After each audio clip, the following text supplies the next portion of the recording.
Well, hello everybody. It's been a while. I've had a lot of technical difficulties, which continued right until up until this morning, uh, where we were on Teams and Frank was trying to contact me on Zoom, and it was a proper boomer balls up basically. But we're here now. So how are you, Right. mate? Doing well. Don't tell anybody. We're not boomers, we're Gen X, but yeah, Yes, exactly. Yeah.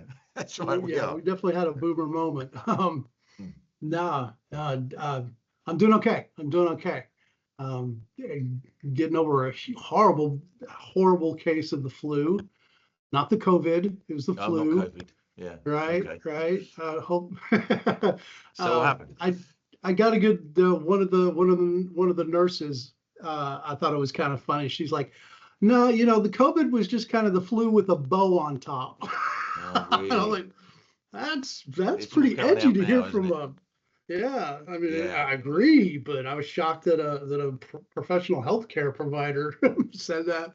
Mm. Um, yeah, no, I was pretty messed up. I ended up with 104 temperature, and it Wow. was it was it was a mess. Could contact my personal doctor, personal physician, primary caregiver, whatever they're calling it nowadays. My doctor, real late at night. He couldn't get me until I think Wednesday morning, and this was Monday night.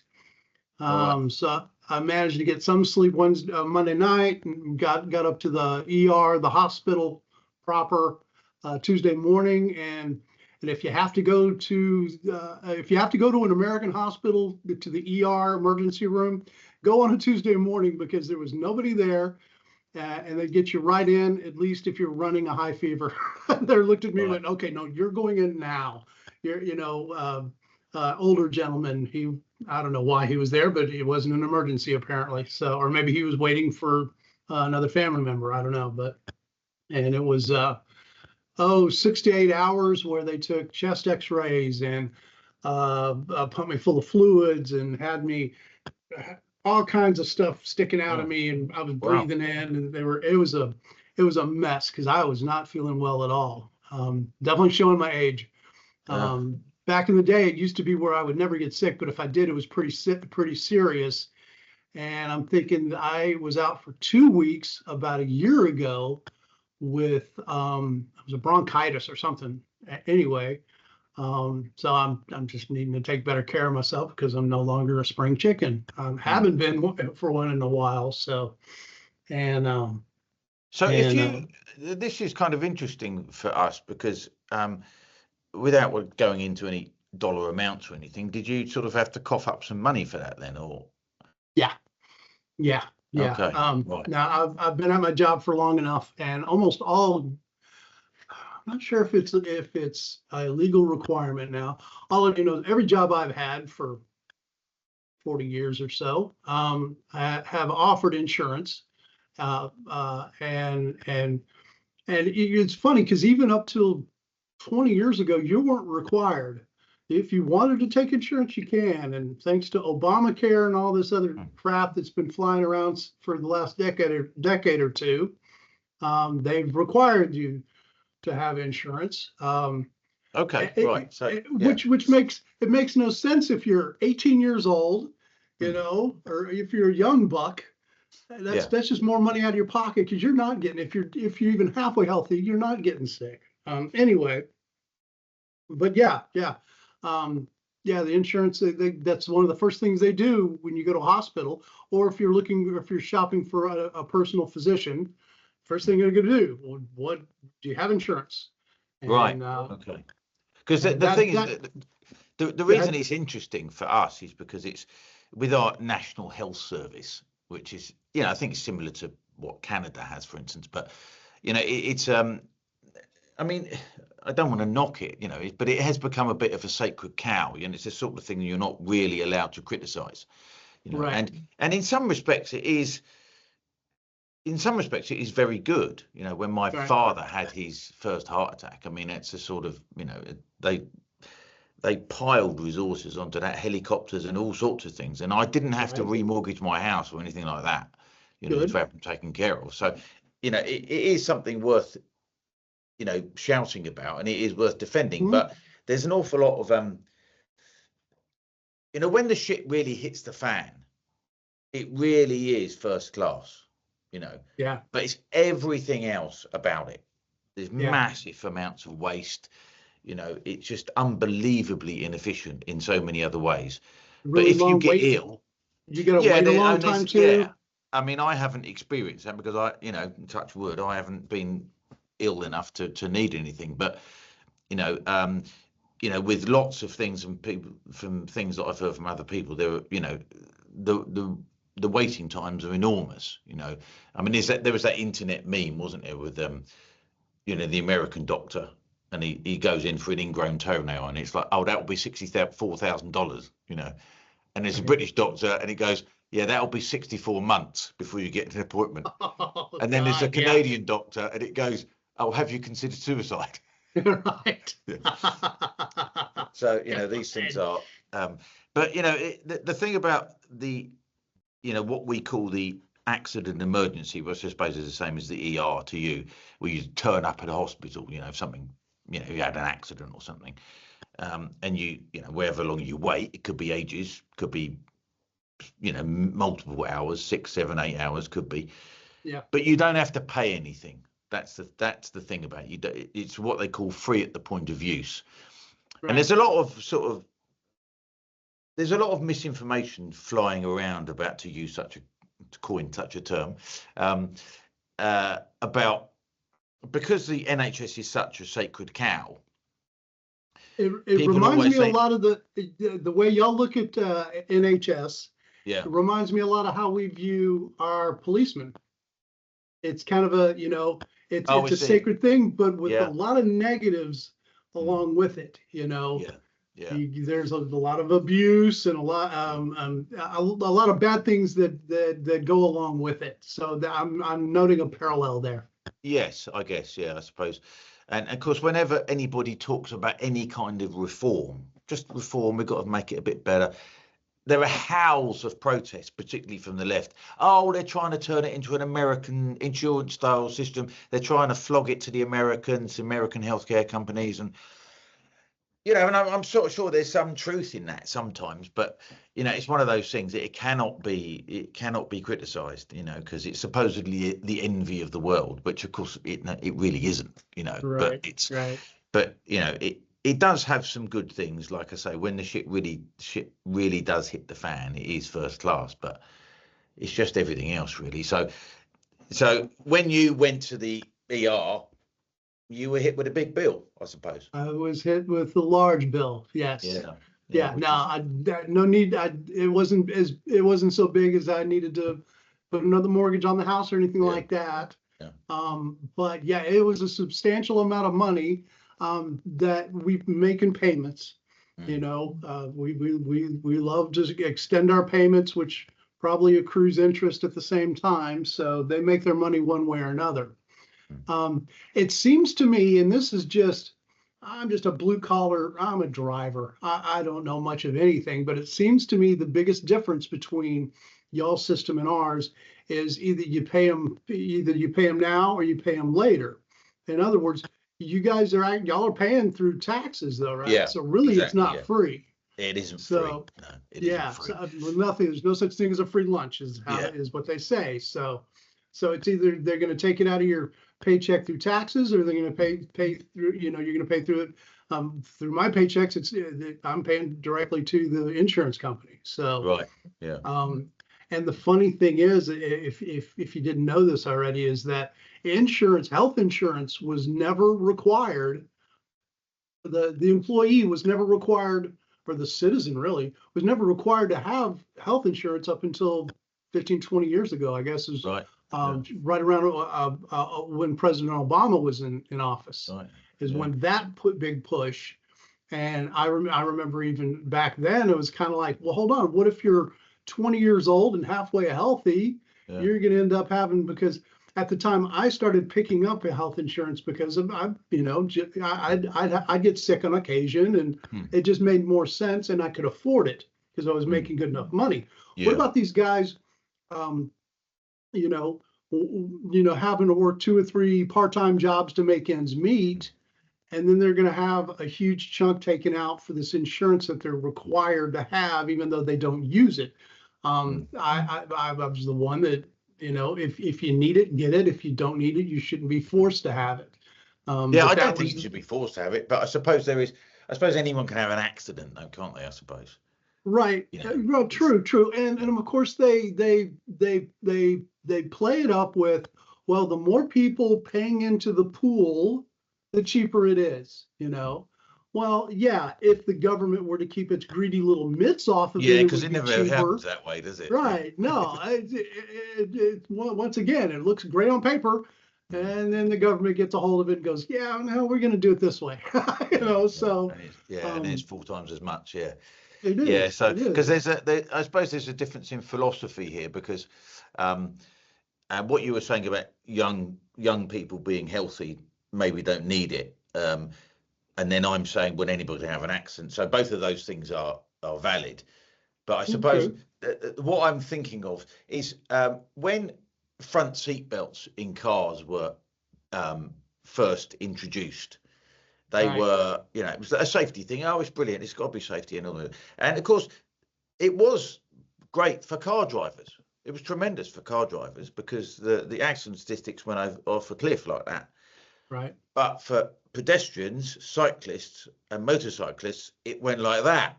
Yeah. And there's a theory that because everyone was suddenly felt a lot safer, they drive worse. And of course, a lot of my friends were motorcyclists who hate car drivers anyway, and they're always self-righteously going on about car drivers and Volvo drivers in particular. And I don't know if you have that about Volvo drivers, do you? Audi. They talk about those like Audis. And they were saying that of course, what would have been a better thing for general safety is for everybody in a car to have a metal spike welded in the middle of the steering wheel. So so there's a difference in philosophy there, but Right. Oh, I remember when the seatbelt laws came along, because me and the girl I was dating at the time picked up one of the very first seatbelt tickets. Oh, really? The cop pulled us over. Yeah, we weren't used to putting seatbelts on back then, and he got pulled over, and I was like, I wasn't speeding. I used my turn signal. He's like, "Where's your seatbelt?" And I went, "Oh no." That's a new thing, isn't it? He says, "Yeah, here, $100 ticket."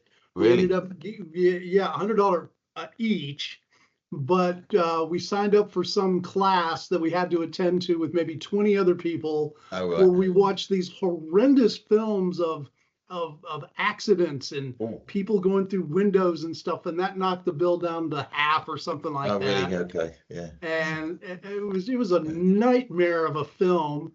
And then we couldn't, and we were on probation for like 3 months or something like that. And if you get pulled over again without a seatbelt, then it's more. Yeah, I remember all that, and it makes sense. So, but it's that. Are you familiar? There's an old poem that I think about on occasion. It was called the ambulance of the wall.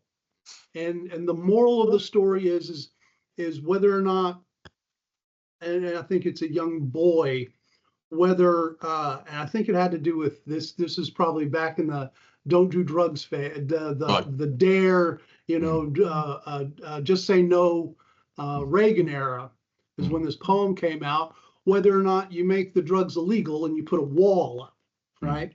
Or if you make it legal and they fall off the cliff, they overdose or injure themselves during drugs, and they fall to the bottom, you have an ambulance at the bottom to help pick up the pieces and hopefully, So I think that's the whole dichotomy of seat belts and just safety in particular. Yeah, this is that's funny because I years ago I'd heard about the car accidents went down, but pedestrian accidents and the safety of anybody not in a car had gone up. I'd heard about that years ago and forgotten about it. I'm glad you mentioned it. Yeah, I suppose these are the normal tensions of a society, aren't they? They're not something to get too exercised about, but it's one of those things that is that whenever the National Health Service is anybody suggests any change at all to make it more efficient or whatever, it's, you know, just howls of protest. They're just going to sell it to the American pharmaceutical companies or whatever. And so you never really get any progress on anything really, because it's just such a sacred cow. So Right. but yeah. Anyway, what else has been going on? How is the immigration, the ICE characters, how are they doing? I mean, we've heard little snippets of it. How's that going? It's getting better and better every day. Now, mind you, from ground zero, it couldn't have gotten much worse. So anything is an improvement. The latest stats that I'm seeing, and depending on who you talk to and your sources, there's been a couple million physically deported that we have picked up in state, not just on the border, and gotten them out of America. But I think the most impressive stat might be, and it's all estimates, is the possibly up to 10 million people that have self-deported. Really? What they've done, yeah. And this is crucial. One thing, you can see a lot of things about Trump and his administration. He is a blowhard. He can act very clownish at times, but there is method to his madness more times than not. He's come at it at different angles. First of all, he shut down the wall, and there's literally been no illegals coming across. Now, you can come across if you're legal, so there's still trade and whatnot. Yeah. And so he's turned that tap off, basically. Yes. In fact, I saw an article. I have not verified it. I just read the headline on Twitter. I'm not calling it X, Elon. Sorry, it's still Twitter. Something that they've also they've funded $55 billion more for 1,500 miles more of the wall. Right. Which makes me feel better. I typed in while on Twitter. I hit Grok. Do you ever use Grok? Yeah, it's yeah. Interesting. I'm not completely figured it out, but it's interesting. So I typed in Grok, how much of the southern border wall has actually been built? And it was like only 20% from Brownsville, Texas, all the way to San Diego, California. Right. Yeah. You know, and I'm like, only 25%? You know, I want a big, beautiful wall, 20 foot high with razor wires and alligators all the way down. Yeah. And what is it, 2,000 miles, is it? Yeah. It's longer than any coastline we have. So right, is it? Okay. Yeah, and Grok said, well, there's certain geographical spots where it's impossible to build a wall, and which is, I call bullshit on that, because we built the Hoover Dam in a depression. You know, we built the Golden Gate Bridge. We can, if it can be built, we can do it. It'll take some while in engineering, but damn it, we can do it. But anyway, we shut the wall down. We're nabbing the guys. We're nabbing the illegals and sending them home where they need to go. And the one thing why Trump was pushing so hard to get the big beautiful bill passed is that completely funded everything he needed, and he does not need Congress for anything. Right. Now he doesn't, and I'll talk about that later. There are some of his executive orders that he penned that he's pushing, that he's trying to get through. So he does need them for that. But everything's funded. The DHS is funded, the FBI is funded, the military is funded. All his big projects he wants to get done was in that bill. That's why it was so important. And it was one more validation on why I am so glad I'm not a libertarian anymore, but we can get to that later. I used to be a dyed-in-the-wool libertarian. Leave me alone. I don't mess with you. You don't mess with me anymore. That's not reality anymore in this day and age. But so what he's done is he's set up. He's smart, because we've removed. They can't vote anymore. They're not going to get insurance anymore. There's a lot of these benefits why they were coming here to begin with. We've removed all the incentives, maybe not all, but most of the incentives for them to come here to begin with. So the ones that were here saw the writing on the wall. Like they watched the news like everybody else, and they deported themselves. In fact, you should have seen the slew of all these heart-wrenching articles and interviews with these poor people because we have to leave and I'm okay, go home. I don't care. Well, we just want a better life for ourselves. Well, so do we. Yeah. You're clogging up the school system. You're clogging up the healthcare system. You're not paying taxes. In fact, most of the money you are earning are sending back home. So, in fact, that's another thing I need to look into. They were trying to tack 100% tax on any remittances that somebody that is not a legal resident is sending back home, because they do that all through PayPal and electronically. There's a way to tax them on that. There you go. There's another incentive taken away from them. It shows you this can be done. I mean, this is inspirational, really, because as you've probably noticed that we have the same issues over here. Exactly. With and the boats, man.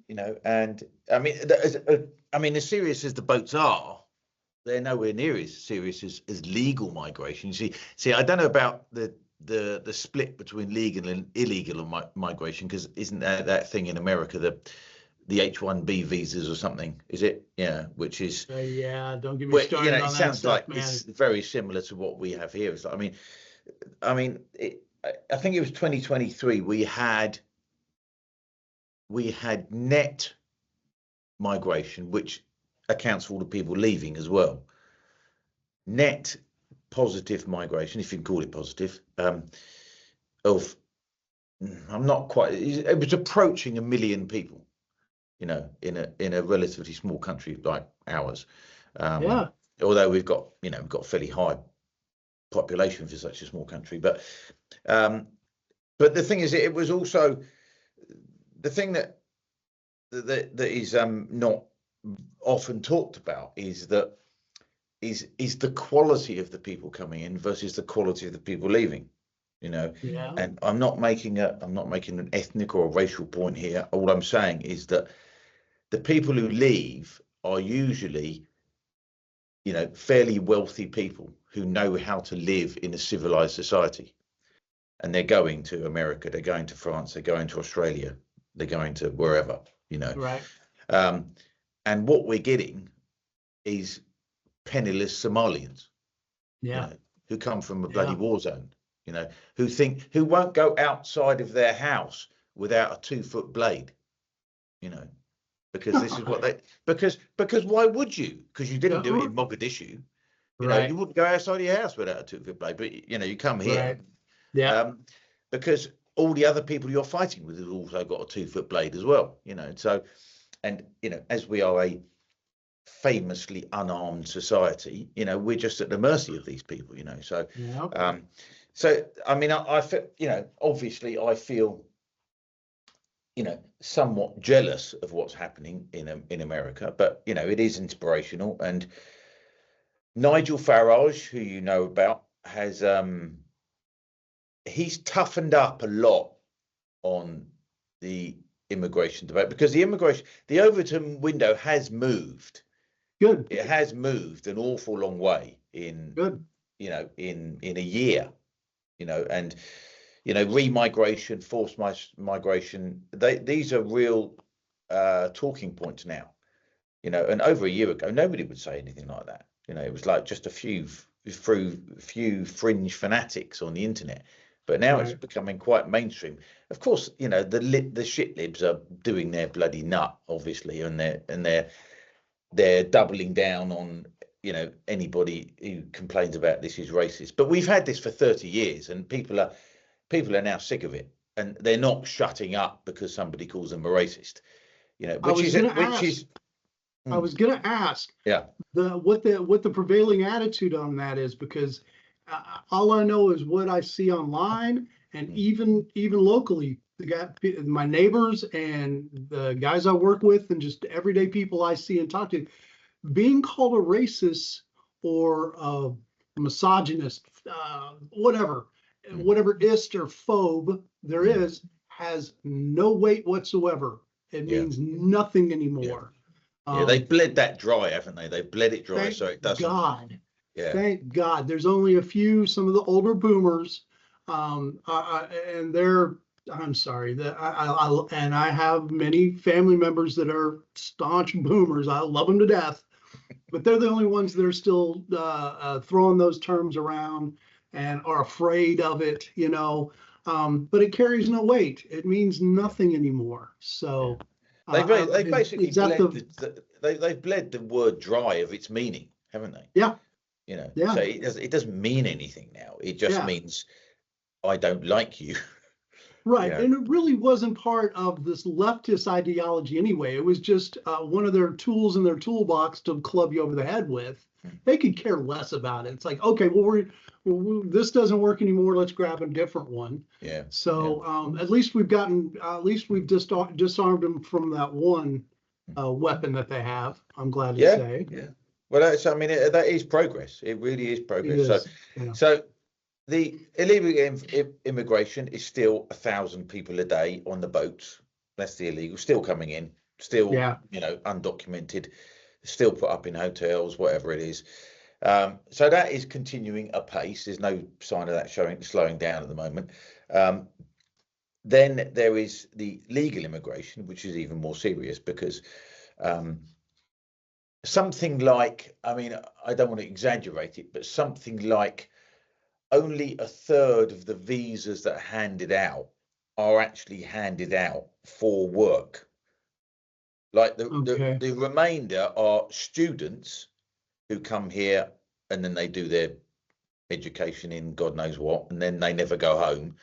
Right. And then there is dependents, and the dependents, you know, like, you know, mothers, fathers, you know, brothers, uncles, you know, all these people that when you know, I don't know if it's like in America, but when you go to university, when you go to college, you know, say you're somebody from, you know, I don't know, from you know, Atlanta or something, and you go to college in, I don't know, Austin or something, you know, do you take your brothers and sisters? Do you take your mum and dad and your aunts and your uncles, you know, right, and your the nephews? Did they all come with you?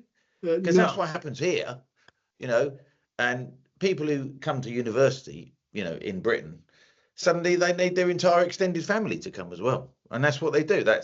So the majority of the visas are handed out for those people. And of course, there's a lot of these people from countries that observe a particular faith, which will remain unmentioned, right? Who never do work because they're not allowed to work because of their families. You know, husbands say they're not allowed to work, and so they exist on a different income stream, which is not generated by their husband, but is generated by me, right, and everybody else like me. You know, right. So there is a, you know, like I say, there is a big difference between the people coming in and the people leaving, you know, and the most crude difference is that the people leaving have got money and the people coming don't have any money, you know. Right. But I mean, famously, I don't know if you probably won't have noticed this because it, you know, it wouldn't necessarily occur to you, but there are more millionaires leaving this country than any other country in the world now. You know, and sounds like California. Yeah. California is the same way. The people are those that can get out are getting out as quickly as they can. Yeah. That has any sense whatsoever. Without the weather, you know. Right. Yeah. Well, yeah. Right. If I was a millionaire, I think I could put up with, you know, an occasional snowstorm or downpour to make sure that, you know, 40% of my hard-earned money isn't going to transing kids or whatever lunacy they want to spend their tax money on. So so that immigration stuff is still talking of immigration, this is you know, tangential. What the heck is going on in Dearborn in Michigan? Oh Lord. All right. That would be the same demographic of people you mentioned earlier. Have a little personal information. I've been a CDL driver for right at 20 years. And right when I first got my CDL and started driving a big rig over the road, the company I worked for was based out of Michigan, Grand Rapids, Michigan, actually.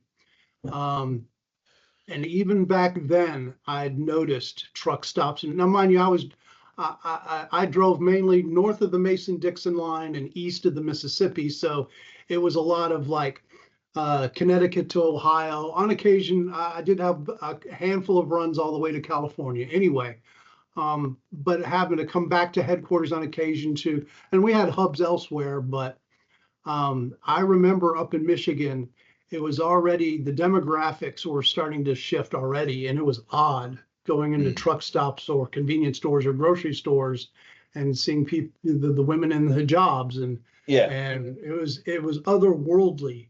And this is 20 years ago. Well, they've had an entire generation now where they've entrenched themselves and they've risen through the ranks and are public servants now. And I believe it's Dearborn, I think is what you're alluding to. They've taken over the government now. So the mayor I've seen a couple clips of these individuals, these Muslim individuals, sitting on city councils and trying to talk to their constituents, saying, you know, a white man coming up, I believe it was a guy anyway, having questions about what they were doing with the government or whatever. And a Muslim man telling them that they don't belong there. Yeah. Okay. The gall. We don't belong here. You know. So that one clip's been making its rounds quite virulently, and it's been horrible for decades now. Really. Really. Yeah. And that's well, that's the curse of happens. That's the curse of a liberal, multicultural thing where it's like, oh well, no, they're fine, you know, and that's why I can't stand American the whole. As you are, yeah. Thank you. I was just going to say that they think that America is an idea. No, it's not. It's a culture. Based in reality and geography and history and demographics demographics and genealogy and all that.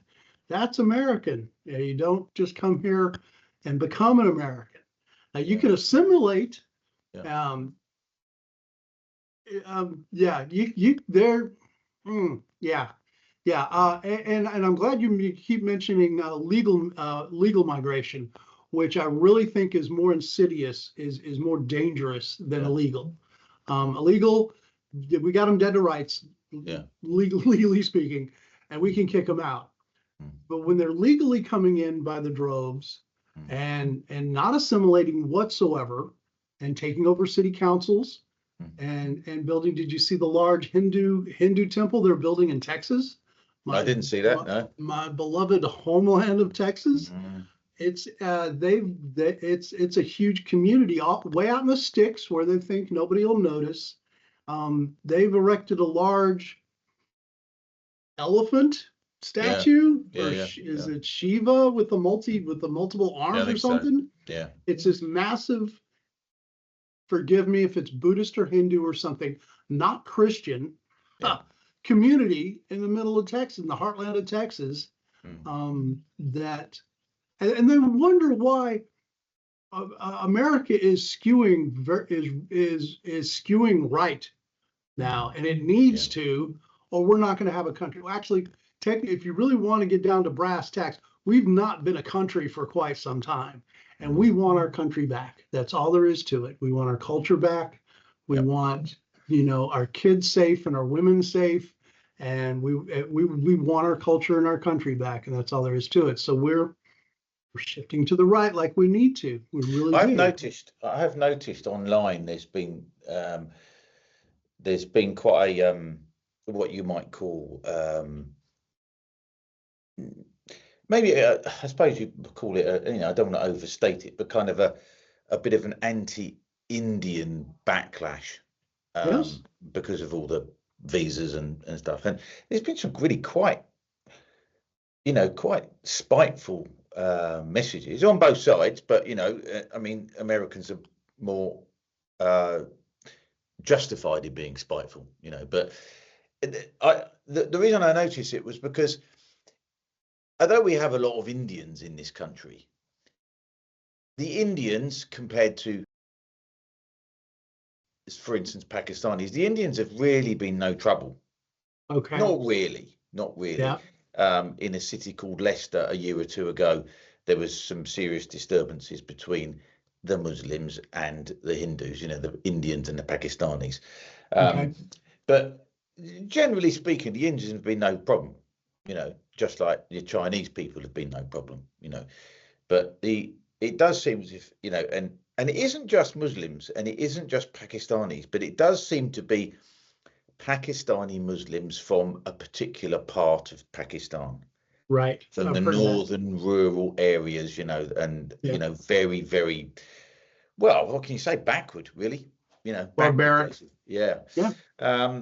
And it's strange because, the guy, that famous, notorious case of the Sikh truck driver who did the U-turn on the freeway and killed those people.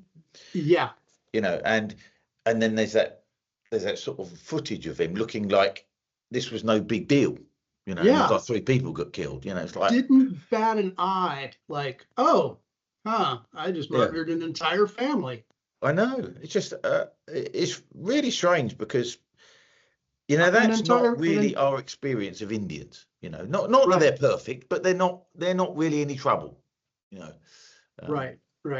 The problem we have here. Oh, and by the way, that family that he killed, last I heard, that was another whole family of Indians that he killed. But Really? That's what I've heard too. Yeah. Really. And regardless of where they're from, an entire family was wiped out. Yeah, they were alive and now they're dead. Yeah. Right. Well, have you seen them drive in India before? They are incredibly reckless. And it is dog eat dog, man. It's a free for all when you're driving in India. Yeah. So you hand these idiots a license to kill, pretty much, and then strap them in an 80-ton vehicle, driving down the road, and they think, oh, I can do whatever I need to. I missed my turn, so this is perfectly fine. Regardless of anybody around them. As if there isn't another intersection 5 miles up the road they could turn around. I know. Yeah. So they don't. That's just not that's not their culture. That's not how they used to drive back in the subcontinent. So why should they drive any different? And another major problem with the Indians is there are, and Trump's trying to get rid of them. There's multiple small business loans that only Indians can apply for. And that's why you go to I don't care what state in the union you go to, more often than not, if you go to a hotel, not a fancy hotel, mind you, just any type of, medium priced hotel, motel, liquor stores, and convenience stores are almost all run by Indians. Really? Almost every one of them.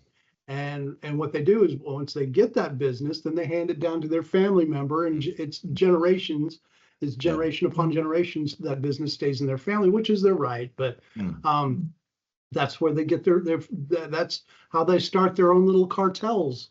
And they're some of them are unionized, and they're getting even more organized. And it's like, okay, well, so much for the hardworking businessman, hardworking guy, hardworking American here in the States trying to open up their own business. So they've been afforded a lot of privileges that we're not privy to. And it's so strange how that happens, isn't it? It's just so weird. Yeah.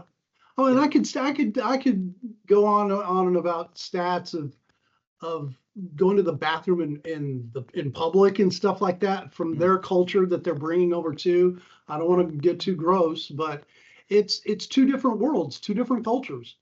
Multiculturalism has failed. Yeah, I have to agree. Yeah, I have to agree. I mean, America's got a slightly different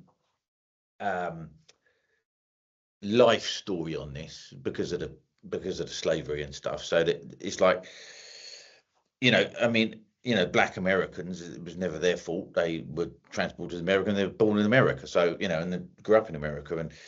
And it's surprising that you don't have more problems actually with black Americans, really. But, it's, we have enough, trust me.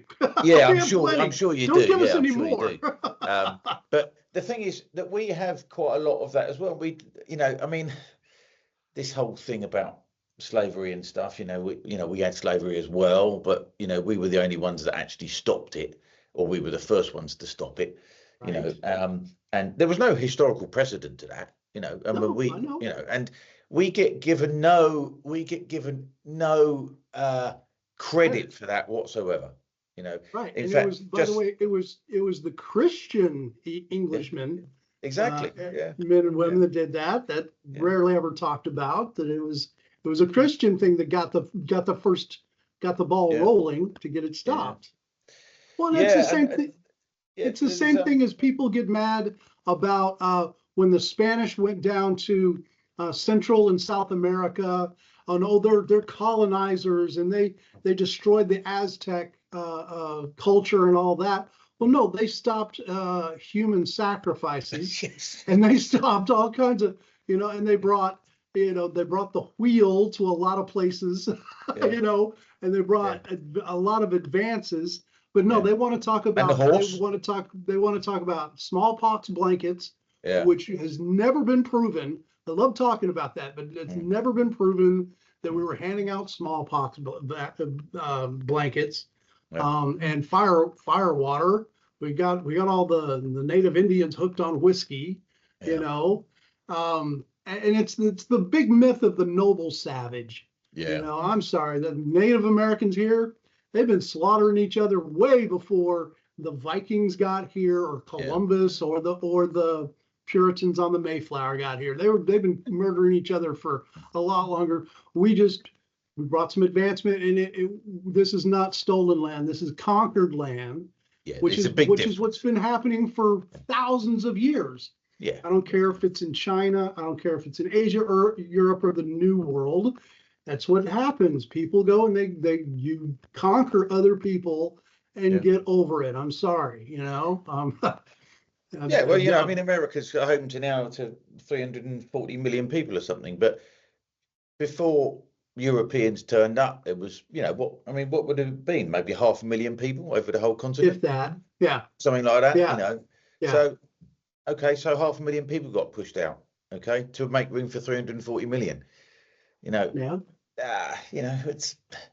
But the whole thing about this, the whole cultural thing about this, and we are suffering from it particularly, and I think particularly egregiously as well, because of the abolishment of slavery stuff, is that. We had an empire, and we'll never be forgiven for that. Happened. It doesn't matter. It's and all this talk of reparations. It's not actually, they'd like the cash, but it isn't actually about the money. What it is, it's, and I understand it. When you conquer another country, when you conquer another land, you humiliate them. Right. And they are humiliated. Yeah. And they will only be satisfied when we are equally as humiliated. It's a revenge. Yeah, it's a revenge. It's not actually. And so you could theoretically agree with the revenge, because revenge is a natural impulse, it's like, right. So you could, but you can't deal with it. Because that they won't be satisfied. For instance, there's a British comedian, and I use it in the broadest possible sense, really. Okay, because, he's a guy called Lenny Henry, a black guy, born in Birmingham to West Indian parents.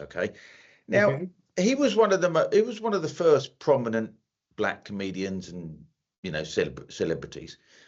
And he basically built a career and became very successful, and he was liked by people. He was quite funny sometimes. He was never Richard Pryor or Right. and you know, and he's no Dave Chappelle, but you know, he was funny on occasions, you know, Right. and you know, the British public basically took him to their heart, you know, and wanted him to succeed, and you know, and he was on all these charity things, and yeah, we just thought, well, he's a nice guy, you know, and he's a black guy, and well done, and he's just written a book saying that we should now pay 18 trillion pounds in reparations to the Caribbean countries, which is about 6 or 7 times the size of the British economy.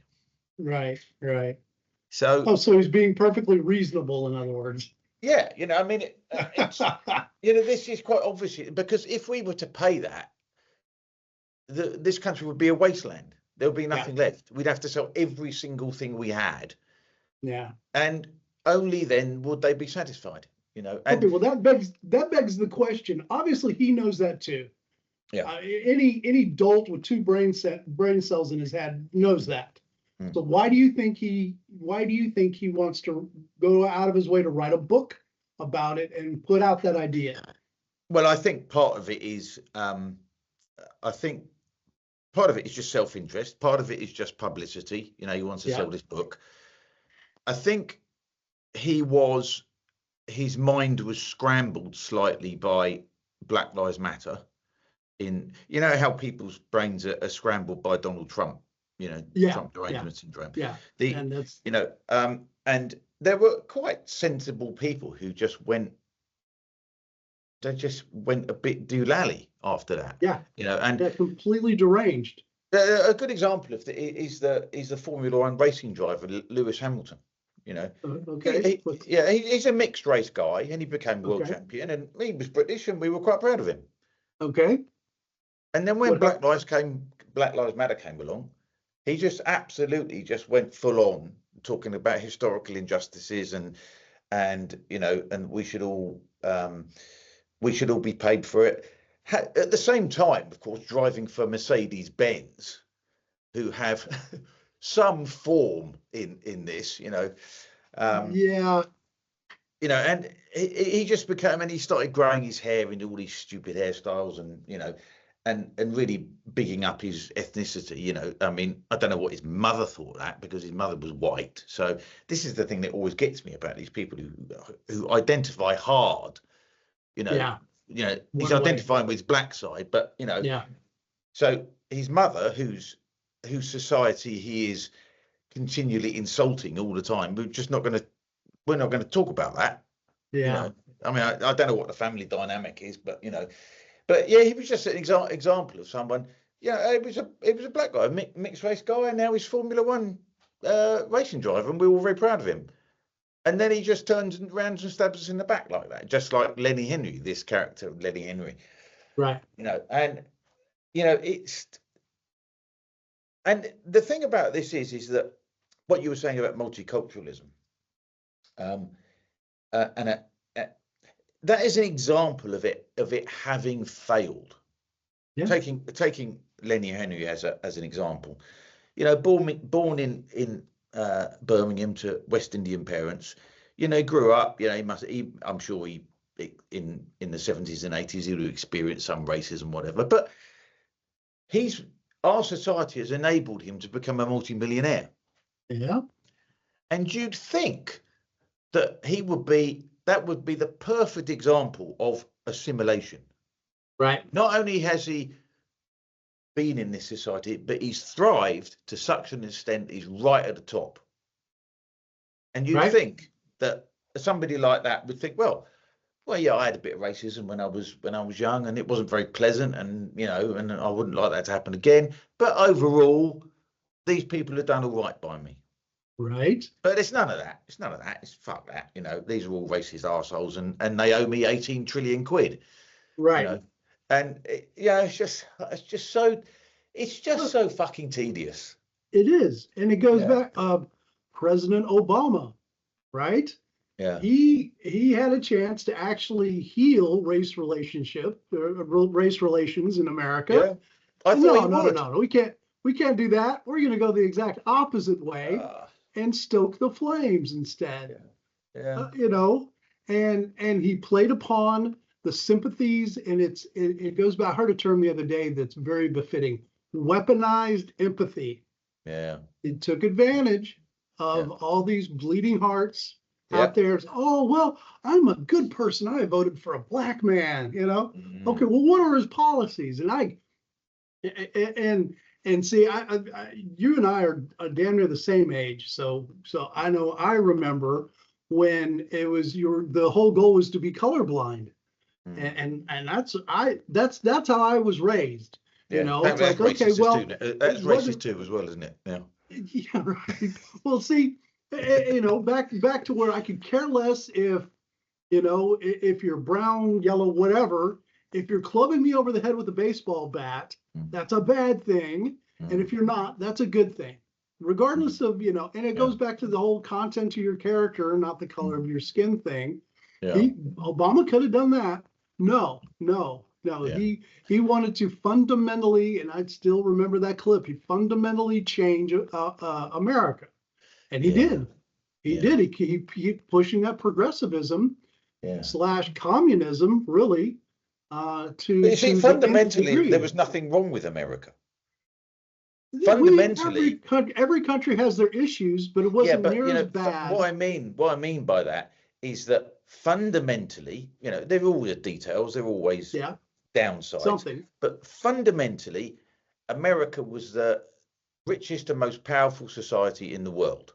Right. You know, and it was run on principles, and it had to be dragged kicking and screaming sometimes to abide by those principles, but it did.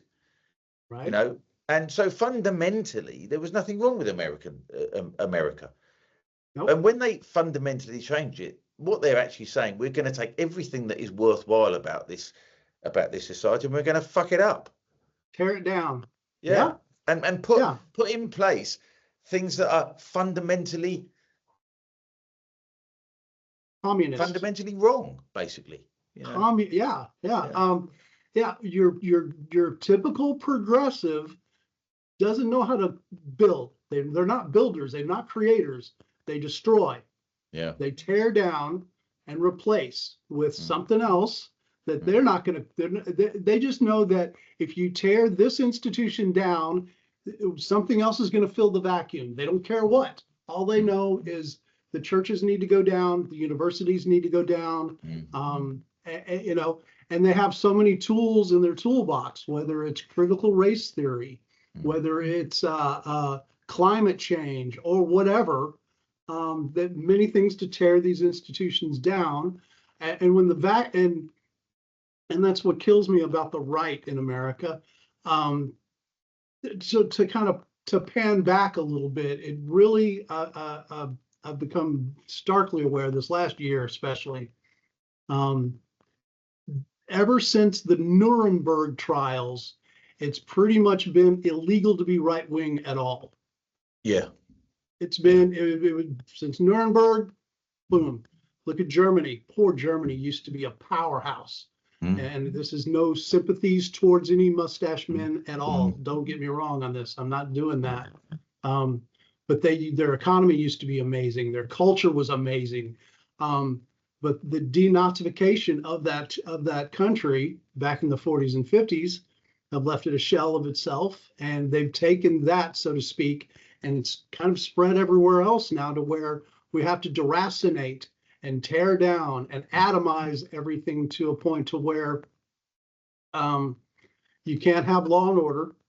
You can't be proud of your culture or your heritage or anything like that. And, you know, we're going to get back there. It's like turning an aircraft carrier. It's going to take a while.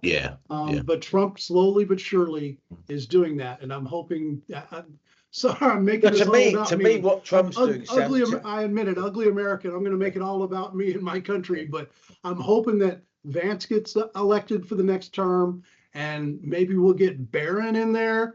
Maybe we'll get Charlie Kirk's wife, Erica. There's been some rumors going on around that. I would love to see nothing but Republicans. And it's funny is I used to hate Republicans so much, but they're the best we have right now. They're the best we have to deal with. You say This it's like country- turning around in an aircraft carrier. To me, it looks like a handbrake turn compared to what's happening here. Right. You know, I mean, it's like, you know, so it's Well, it's been ugly. Have you been noticing all the chaos and violence at these ICE yeah. Well, immigration I've control seen snippets of enforcement it, centers? So, yeah. You know, I mean, there is see when I say I think that the conversation is turning. Have you heard about the raise the colours movement, the flags? yes, that looks Now, amazing.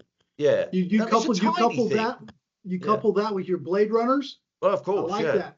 Yeah. I like that. Well, of course, the good thing about that, of course, is that there's plausible deniability there as well, isn't there? Because you go after the, if one was so inclined, you could go after the cameras, but just have a flag on you. If you got caught in the act, I'm just putting up a flag. I like that. I like that. Yeah, but the thing is that it's only a small thing, but it's something that you can't really. It's quite clever, really, because you can't really criticize it without looking like you're not patriotic.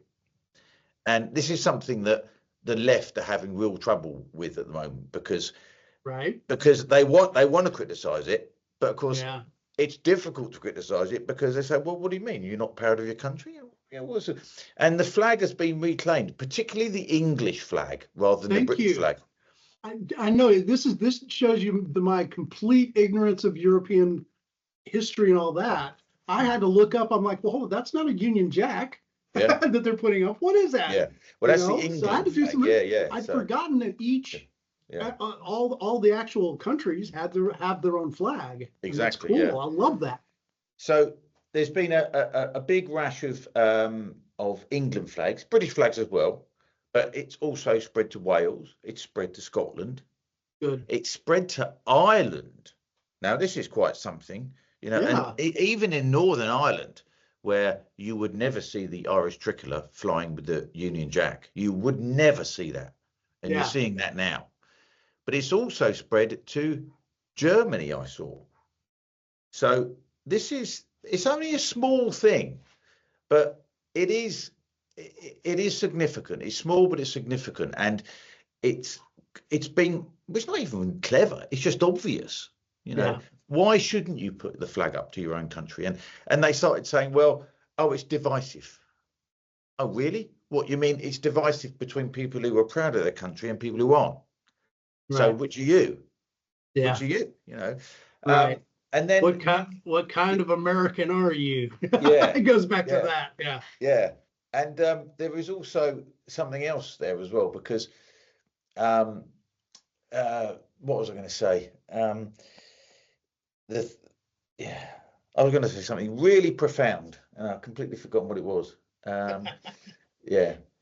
It would have blown the internet apart, but I've forgotten what it was. But it's because it's you could even go one further, because some people have started to say, the shit libs and the leftists have started to say, it's being it's aggressive, and it's and they haven't quite said it, but they've gone very close to saying it, because what they mean is it's marking our territory. And of course, that's exactly what it is. And what the fuck is wrong with that?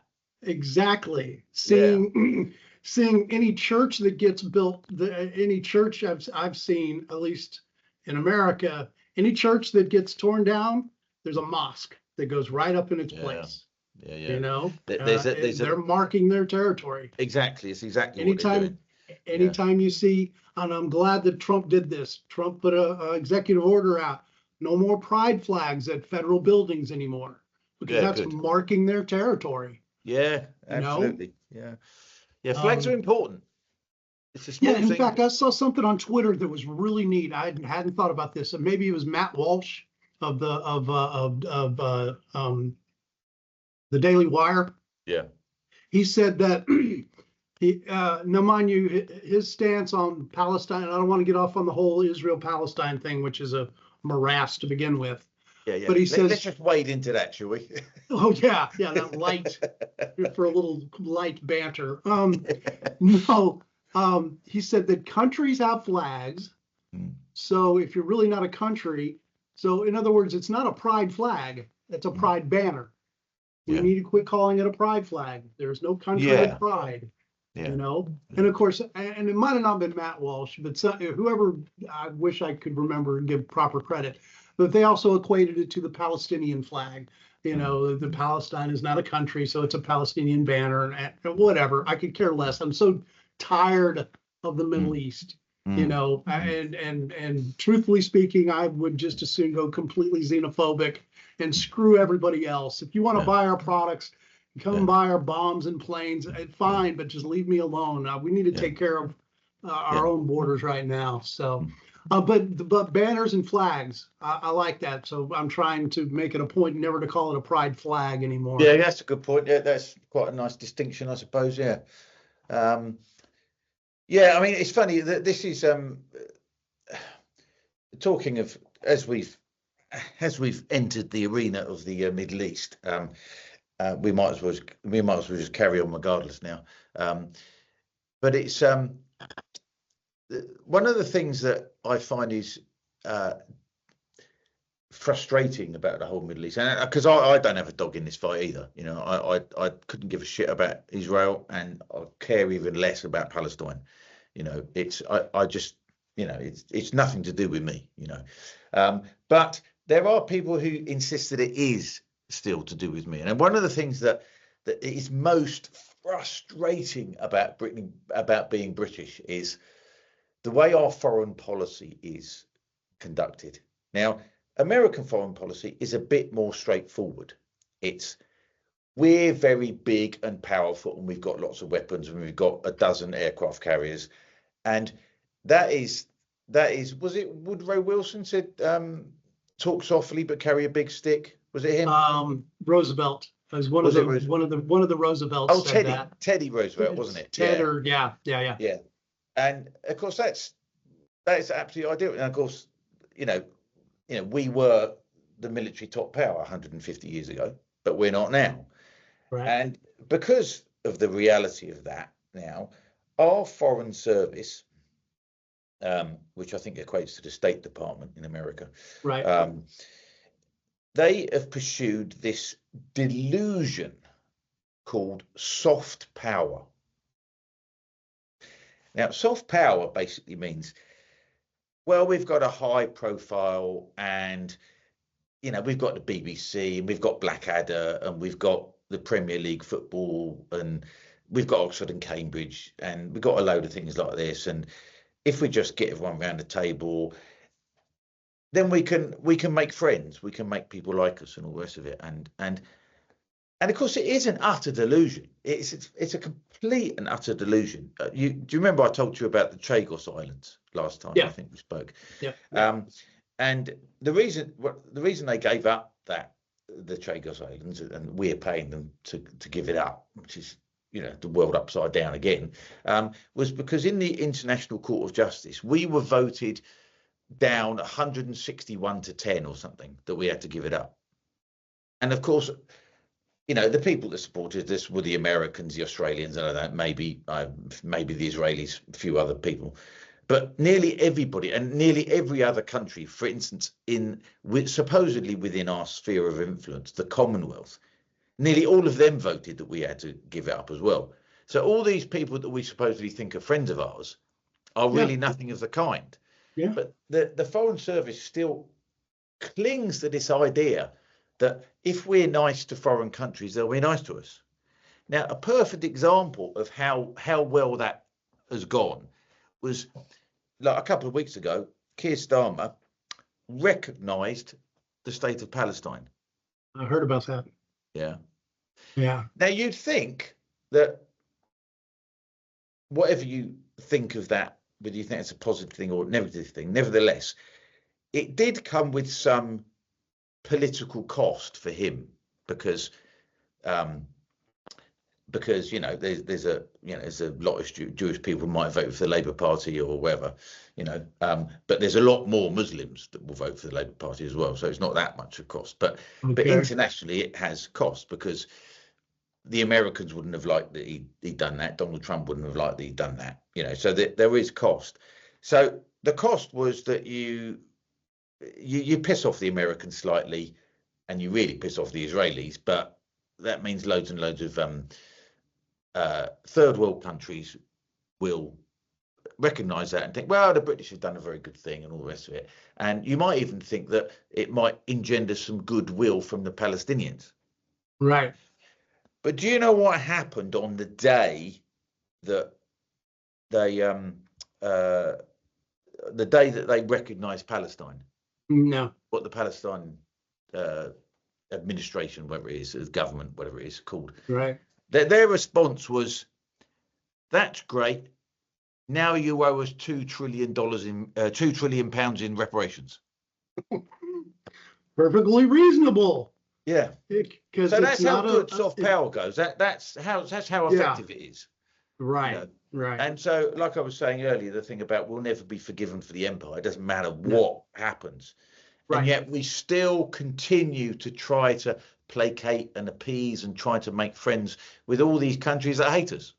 Right. The liberal world order, it does not work.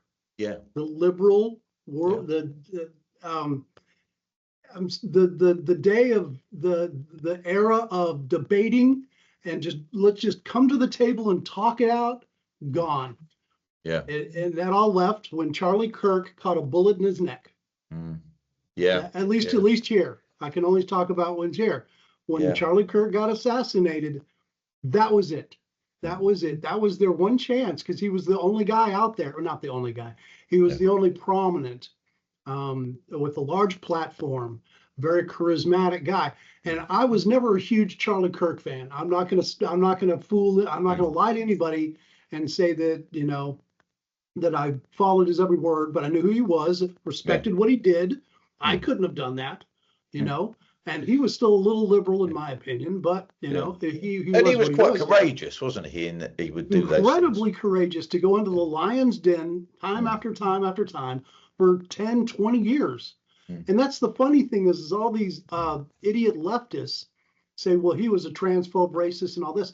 You can literally go back 10 years. He's on video for 10 years, and not one clip has been surfaced of him saying a slur or something awful, because he was a good Christian man. He was a good Christian man murdered in front of his family. That's all bets are off then. Sorry, Yeah. I mean, it was very, I heard, I don't know, and I don't even really want to believe it, but I heard that when one of his daughters heard the gunshot, she ran towards him. Yeah. I mean, it's just flipping awful. Barbaric. It's just flipping awful, and I'm not really in favour of people getting cancelled for saying horrible things, but I just sort of think, well, I don't, those people will just they'll cancel themselves, really. They'll cancel themselves because as people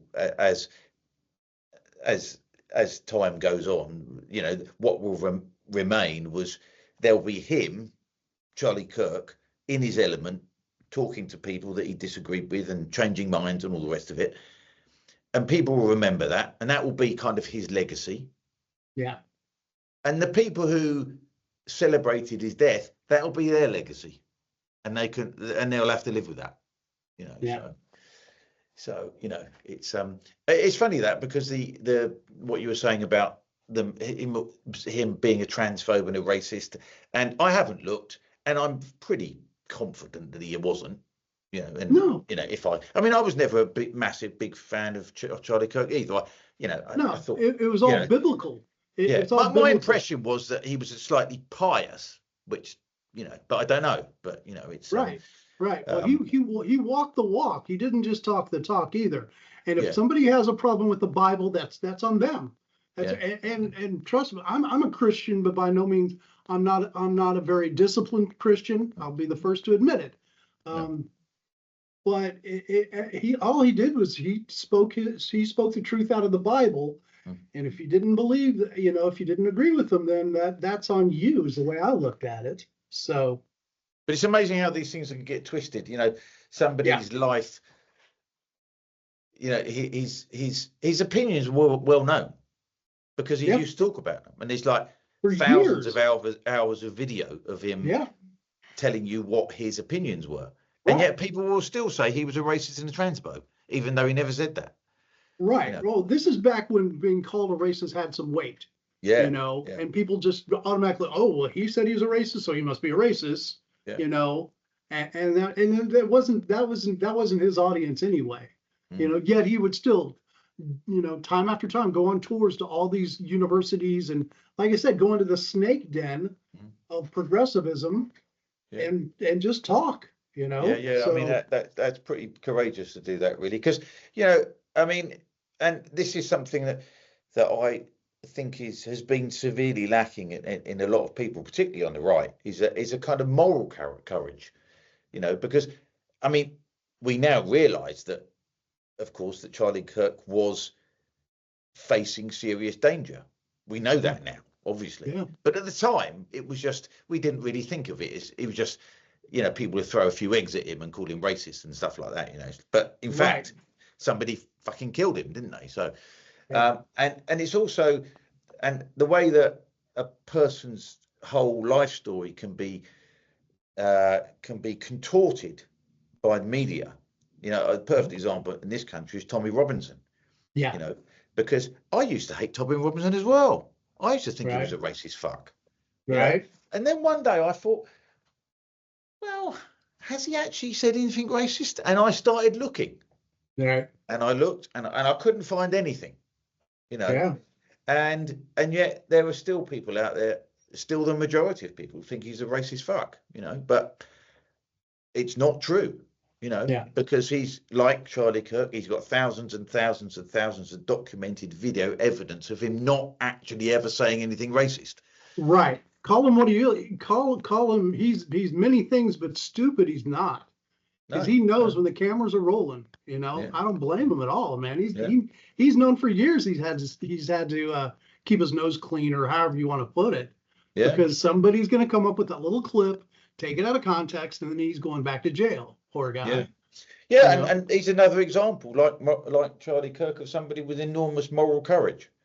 And there are still people that I know who would think I was just talking out my arse if I said that about Tommy Robinson, because they think he's the racist fuck that I used to think he was. Right. And it takes a long time for people to change their minds. It took me a while, but and of course they're really, really upset about how many people he got into London a couple of weeks ago. What was the count? What was the real count? Wow, this is not what the media said. Yeah. Oh, there was a couple hundred people there. The range is enormous. I mean, some people said it was 3 million, which is pushing it really, because I just think logistically that's probably pushing it. I don't think you could do that. 2 million, I think, is also pushing it. I think perhaps approaching 1 million might be about it. Still 1 million people. Yeah, but then it was the BBC said it was 110,000, which is oddly specific, isn't it? And then some expert came in and said, well, in fact, it was only 56,000. Well, I mean, I was there, I think I could probably have seen 56,000 people in my own vision, I mean, I was on this big intersection and, a crossroads. And as far as I could see that way, there was flags. As far as I could see that way, was flags. As far as I could see that way, was flags. And as far as I could see that way, were flags. Awesome. And so it really, it was. I've been on some big demos. During the COVID times, there were some big demos, but that's the biggest one I've ever been on. Can Tommy use that momentum for any type of political gain? Yeah, I think I mean, I don't think he should be a politician. I don't think he should be an MP. I just don't think he's that's not really his métier, if you want to talk about it like that. But there is another movement called Restore Britain, which is not a political party, but it's Nigel Farage's lot is Reform UK. That's what they're called. And at the moment, they've only got 5 MPs or 4 MPs or whatever. They have 5 MPs out of 650. So nothing really. But the polls are really pushing them. You know, they're really up there. But a lot of people, myself included, have some reservations about Farage. As admire him as I do in lots of ways, I do have lots of, you know, he's been a bit soft on immigration, although he's hardened up recently. Right. But they had a big falling out with one of their MPs, a guy called Rupert Lowe, he's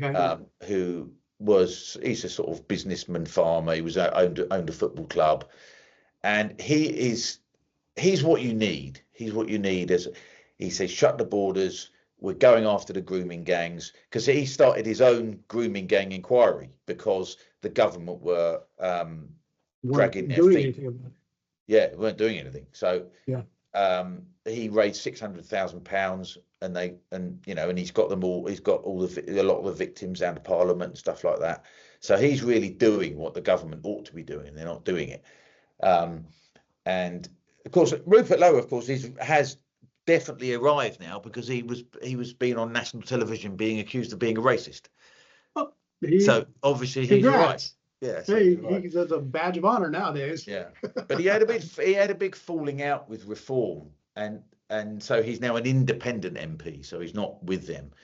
And one of the problems is Reform's sort of number 2 or number 3 is a guy called Zia Youssef.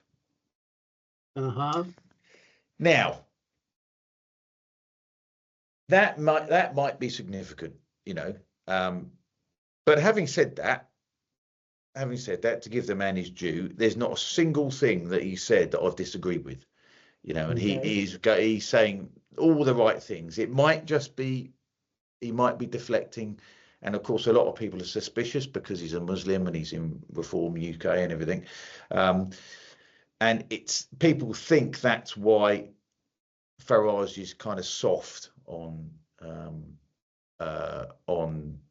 Muslim immigration, you know. But you know, but nevertheless, Rupert Lowe's Restore UK is a kind of movement. It's not a political party. They're being like a pressure group.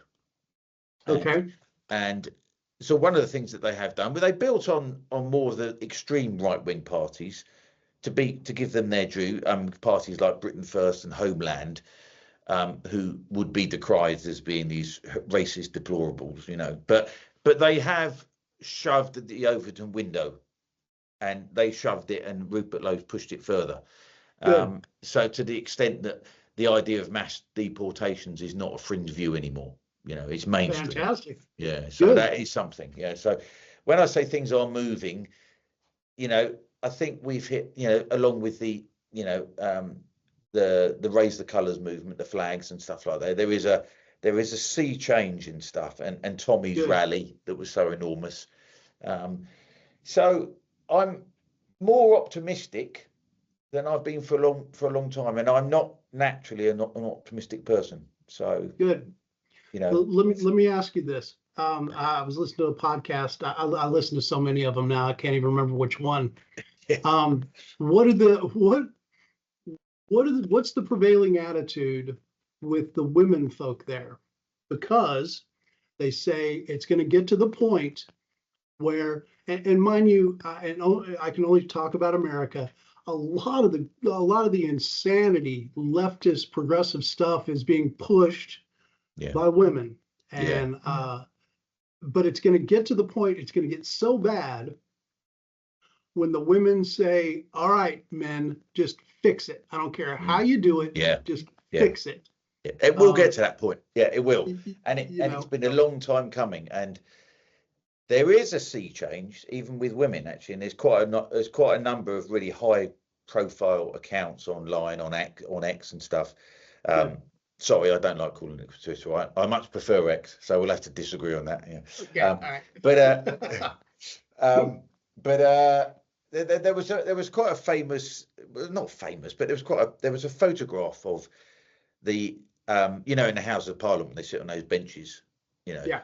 there was a photograph of the front bench, which is the, you know, the high-ranking cabinet members. Okay. You know, and it just so happened that Keir Starmer was out of the country or whatever, and Ed Miliband was doing some eco lunacy somewhere else or whatever, and so there was about 7 of these women, you know, and Angela Rayner, who's just resigned because, well, because she's an idiot, you know.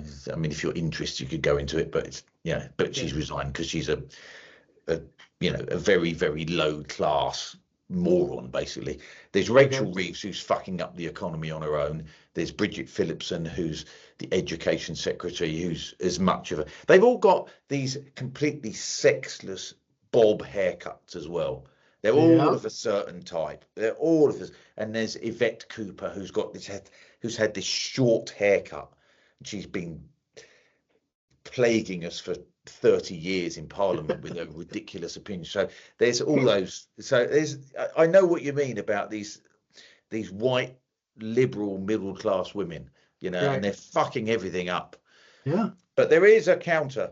There is a counter to this. One of the counters, strangely enough, is J.K. Rowling. I like what you. I saw that viral tweet thread.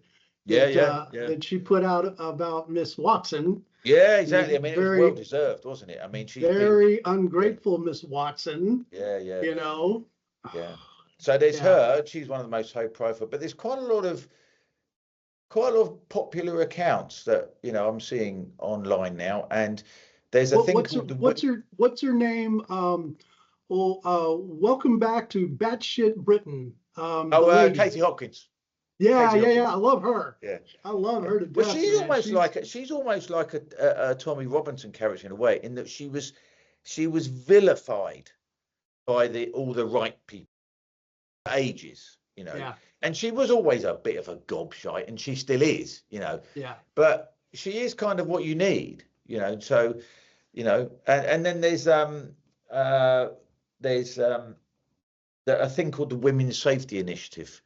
And load of young women saying, look, you know, we're under attack here. You know, we go out, we get leered at, we get chased down the road, you know, and worse, obviously.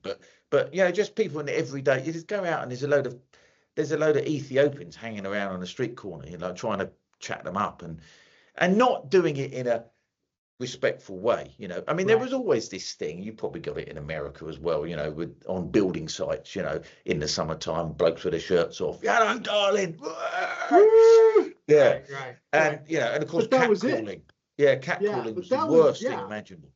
But, and I'm sorry, a lot of the women liked that stuff. Well, well, you can't say that, can you? You can't say that. They're lying to you if they say they didn't kind of liked it a little bit. They get mad if you don't catcall. So anyway, exactly. So they don't want to derail you there. Yeah. But they're they would be offended on another's behalf because they weren't the one getting catcalled. Right. It was the sexier friend. Yeah. Yeah. So there's that. But there's also a woman who's quite prominent in GB News. Do you ever catch anything on GB News? On occasion. I used to watch it a lot when Neil Oliver used to be on there. I liked him. Yeah, I think he's still on. I think he's still going. But he's still on there. There's a woman called Alex Phillips who's actually, she's pretty ballsy about this stuff, and she's really pushing it. And she said, you know, she's really pretty good actually, because she says, I'm absolutely sick of all this stuff. You know, whenever I get harassed, it's never by an Englishman. It's never by an Englishman. It's always from some Ethiopian or Iraqi or Afghani or whatever it is. Right. You know, and she said, I'm absolutely flipping sick of it, you know. So, so the white liberal, the amount of damage they've done is just unbelievable, isn't it? Yeah. You know, they've almost brought the West down on their own. I know. Well, they've been fed decades of propaganda, thanks to the pill, thanks to where what is it? You can be, you can have it all. You can have it all. You can have a career and a family. And of course, that mutated it down to, well, just have a career. Don't, you can have a family later. Just go freeze your eggs or do whatever. And and now they're aging and they're bitter and they're angry and they're spiteful. And they're taking it out they're taking all that internal crap that they brought onto themselves. And just like Jordan Peterson years ago said, we have no idea what it entailed when women went into the workforce. And of course, I'm not alluding, and he wasn't alluding that women shouldn't work. He's just saying we don't have any statistics yet of what's to come when you break down the nuclear family like it has. That's been running perfectly fine for millennium. And then all of a sudden you want to break something up like that and try something new, And of course, the ridiculous thing about it is that they want to elbow their way into every corner of the men's world, except of course things which are a bit dirty and disgusting, like sweeping the roads or doing the sewerage. We don't want to do that, Right. And I mean, I remember when I was at college, it's like 20 years ago or whatever, when I was retraining to be a plumber. Every single poster in the plumbing academy thing that I was at had a female plumber. Every single one of them. Right. And there was about 50 blokes, and there was one woman. I was just gonna say, how many female plumbers have you met over the years? And, it was, and I remember thinking that women will do construction when they can sit in front of a computer and do it like that. Do it on construction. But they won't want to dig out some tree roots. And they're not going to be doing that. And not going to be shoveling cement into a wheelbarrow. Right. No, and God, I love them, but it's just a denial of reality to think that they can be, a Marine, or